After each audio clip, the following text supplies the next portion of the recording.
한 침례교 신자가 침례를 받게 되었습니다.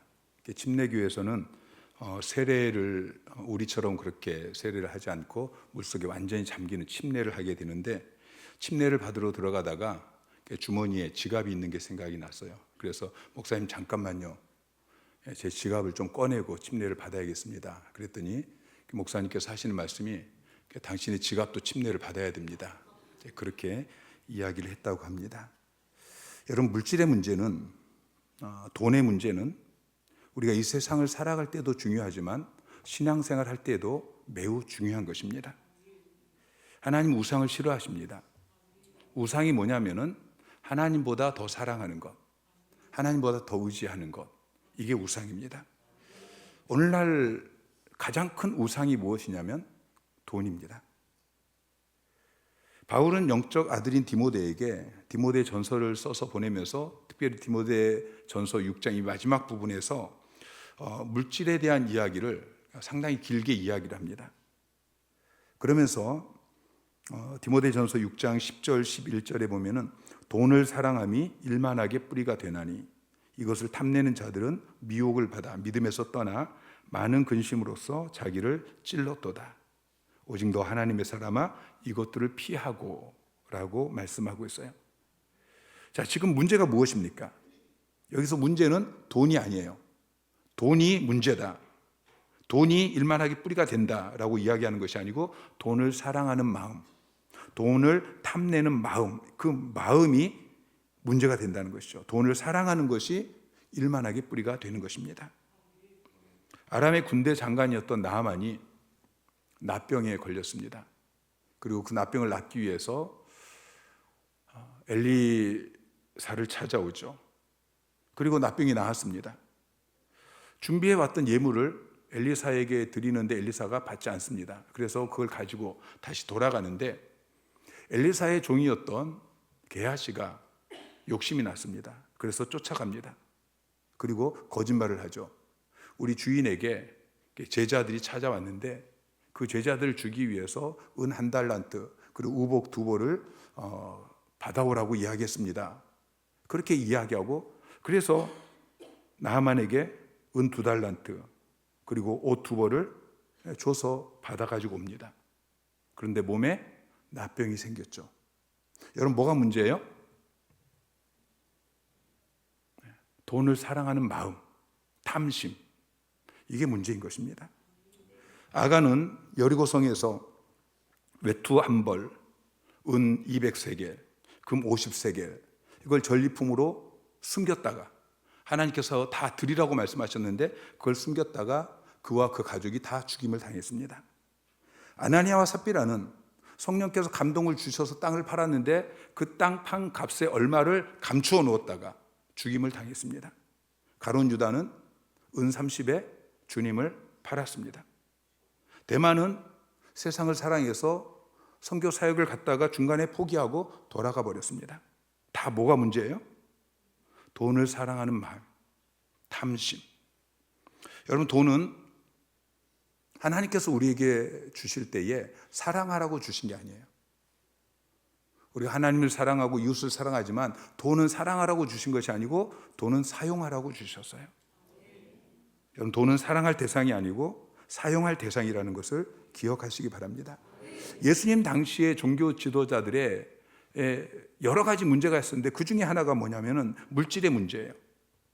누가복음 16장 14절에 보니까, 바리새인들은 돈을 좋아하는 자들이라 이 모든 것을 듣고 비웃거늘. 바리새인들을 돈을 좋아하는 자들이라고 이야기하고, 돈을 사랑한다는 것이죠.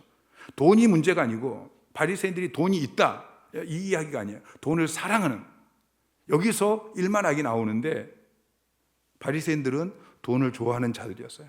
남의 것을 탐냈어요. 그들은 자기의 종교적인 지위를 가지고 주머니를 채웠어요.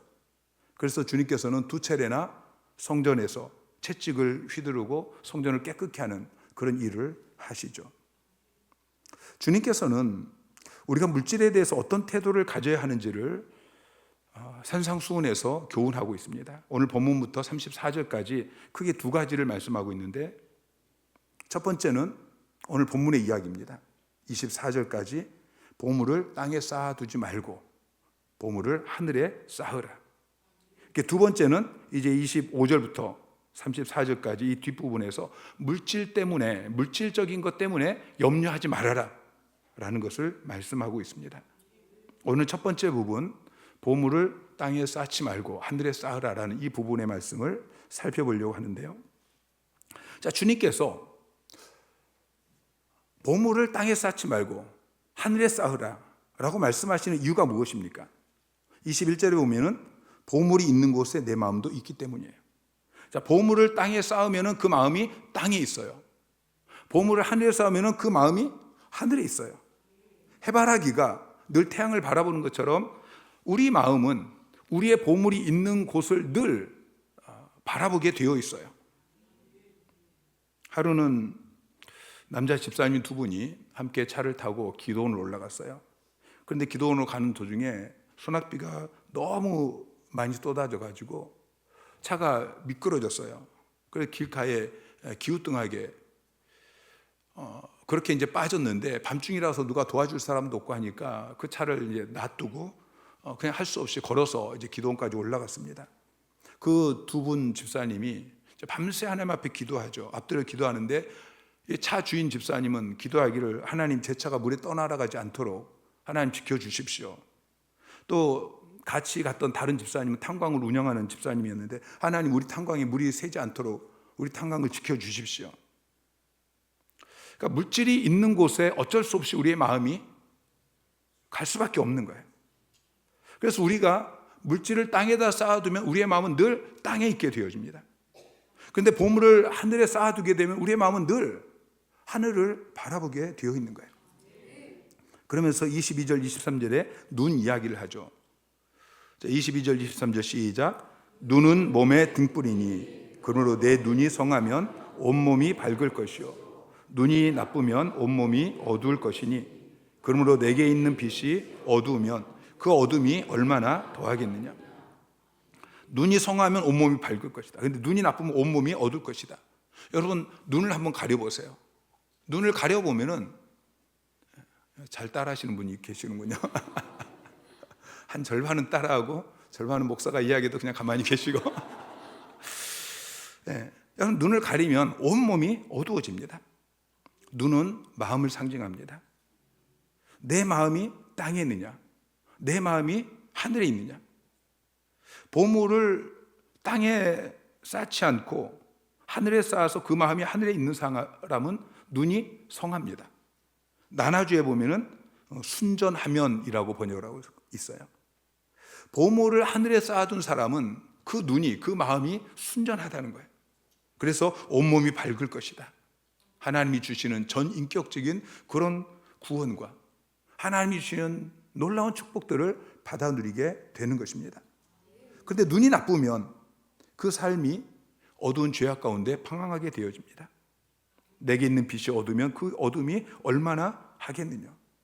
하나님보다 재물을 사랑하고 재물의 마음이 빼앗고 있고 땅에 이 재물을 쌓아두고 그런 사람은 눈이 어두워집니다. 영적인 어두움 속에서 살아가게 되는 것이죠.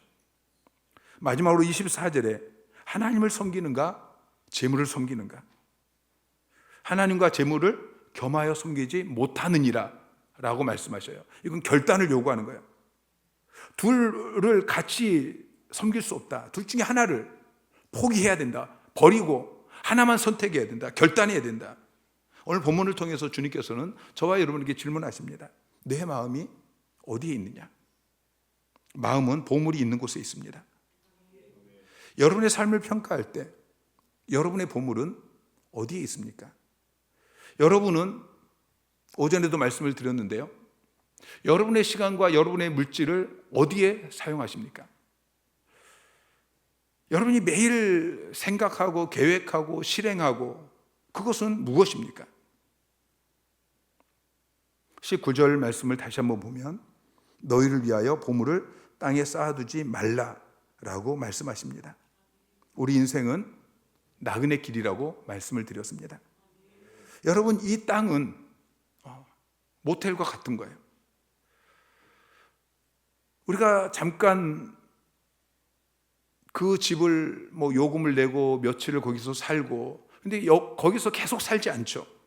우리는 며칠 빌려서 그곳에 살다가 잠깐 후면은 다시 주님께로 돌아갈 사람들입니다. 나그네가 잠깐 모텔에 투숙을 했어요. 그런데 투숙해서 보니까 벽지도 내 마음에 안 들고, 그래서 인테리어 업자를 불러가지고 리모델링을 하고, 그런 사람 없죠. 그냥 불편해도 며칠이기 때문에 참고 그냥 사는 것입니다. 자기 집을 리모델링하고 자기 집을 고치는 것이지 모텔에다가 보물을 투자하는 사람은 없는 것이죠. 우리는 하나님 나라 백성입니다. 그래서 우리의 보물을 땅에 쌓아두면 안 된다는 것입니다. 내가 하나님 나라 백성이다. 그리고 내가 잠깐 후면 돌아갈 본향, 저 천성을 향해서 나아가고 있는 순례자다. 이 인식이 있다면 우리는 보물을 이 땅에 쌓아두지 않을 것입니다. 하늘에 쌓아두게 될 것이죠. 왜 땅에 쌓아두면 안 되느냐? 19절에 계속해서 이야기합니다. 거기는 좀과 동록이 해하며 도둑이 구멍을 뚫고 도둑질하느니라. 그 당시에는 불을 보존하는 세 가지 방법이 있습니다. 첫 번째는 옷입니다. 두 번째는 곡식입니다. 세 번째는 금이나 귀금속입니다. 근데 그것들을 쌓아놓았더니 어떻게 됩니까? 좀이 먹고 녹이 슬고 도둑이 와서 훔쳐간다는 것이죠. 그러니까 땅에 쌓아놓은 것은 안전하지 않다는 것을 주님께서 말씀하십니다. 땅에다가 쌓아놓고 나중에 이것을 내가 누리려고 생각했는데 생각지 않은 어떤 것으로 없어지게 되는 것이죠. 오늘날은 세콤도 있고요, 은행도 있고, 그렇지만 여전히 안전하지 않습니다.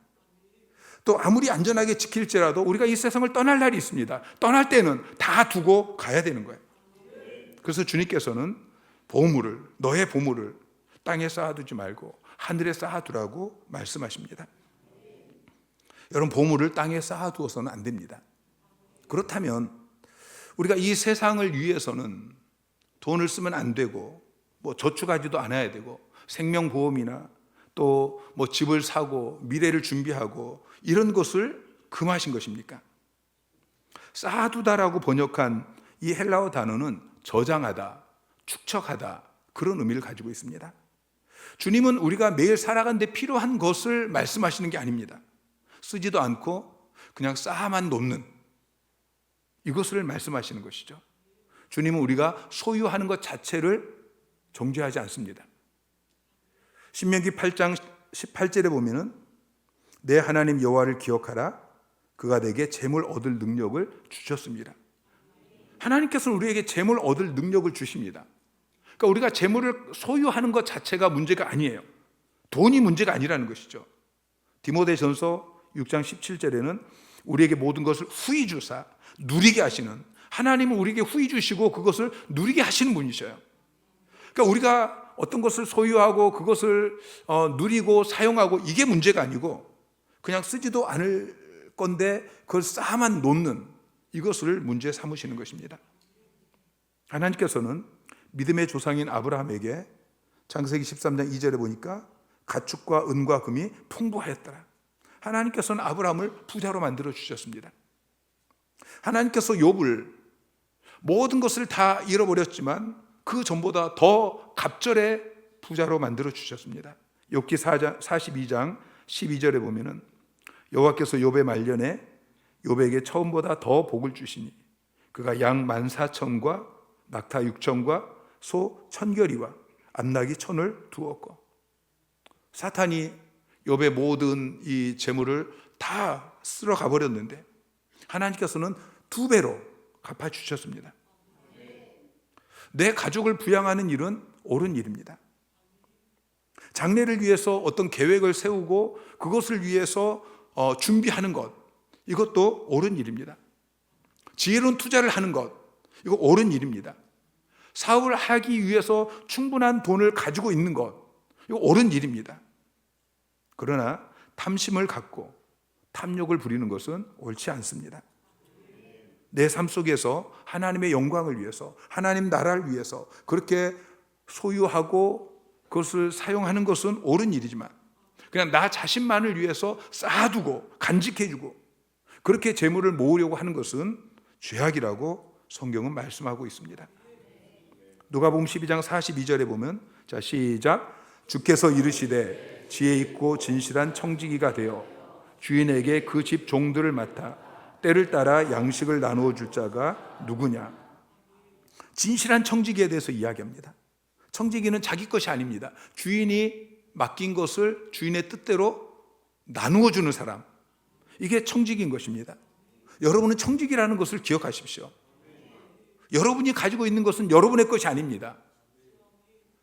여러분이 가지고 있는 시간, 물질, 재능, 그 모든 것은 여러분의 것이 아니고 하나님이 주신 것입니다. 맡겨주신 것입니다. 청지기로 맡겨주신 것입니다. 때를 따라 양식을 나눠주라고 맡겨주신 것이죠. 그러니까 그것을 나만 위해서 쓰면 안 됩니다. 그리고 나만 위해서 쓰고 남았다고 해서 그것을 쌓아놓았어도 안 된다는 것이죠. 때를 따라서 나눠줘야 됩니다. 어려운 이웃을 구제하는데 나눠줘야 됩니다. 잃어버린 영혼을 전도하는 일에 나눠줘야 되는 것입니다. 여러분의 마음은 어디에 있습니까? 여러분은 자기 소유의 물질에 집중하고 몰두하는 삶을 살고 계십니까? 아니면 하나님의 일에 집중하고 계십니까? 한 주간 동안 여러분의 물질과 시간, 가장 중요한 게 이것입니다. 시간과 물질. 한 주간 동안 내 시간과 물질이 어떻게 사용되는지 점검해 보십시오. 여러분의 가계부를 점검해 보시고 여러분의 주간 시간 사용표를 점검해 보시기 바랍니다. 그리고 여러분이 작성한 그 가계부를, 여러분이 작성한 그 시간 사용표를 수정하시기 바랍니다. 어떻게 보물을 하늘에 쌓을 수 있습니까? 사도행전 2장 44절부터 45절 시작. 믿는 사람이 다 함께 있어 모든 물건을 서로 통용하고 또 재산과 소유를 팔아 각 사람의 필요를 따라 나눠주며. 초대교회는 모든 물건을 서로 통용했습니다. 물건을 내 것이라고 주장하고 나만 위해 쓰고 남으면 저장해 놓는 것이 아니고 물건을 서로 통용했습니다. 그리고 가난한 사람, 구제해야 되는 사람을 위해서 재산과 소유를 팔아서 나눠 주었습니다. 우리 하나교회는 21세기지만 여전히 초대교회를 재현하는 교회가 되어야 할 것입니다. 로마의 데키우스 황제가 기독교를 박해하던 시기에 로마 군인이 한 교회에 들어갔습니다. 담당 로마 장관이 로렌티우스라는 성도에게 이야기했습니다. 내 재물을 꺼내보아라. 로렌티우스가 마침 음식을 먹고 있던 과부와 고아, 그들을 가리키면서 우리 교회의 재물이 저기 있습니다. 우리는 가진 모든 것을 저들에게 투자하고 있습니다. 이것이 하늘의 보화를 쌓는 것입니다.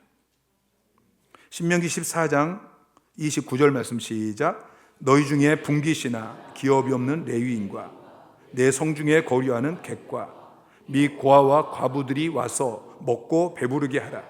그리하면 내 하나님 여호와께서 내 손으로 하는 범사에 내게 복을 주시리라. 자, 분깃이나 기업이 없는 레위인, 이 사람들은 목사, 또 우리 전도사님, 사역간사, 또 작은 교회 목회자들, 또 선교사들, 이런 분들입니다. 여러분이 드리는 11조, 그리고 여러분이 드리는 선교헌금, 셀 헌금, 이런 것은 이런 분깃이 없는 레위인들, 사역자들을 위해 쓰여집니다.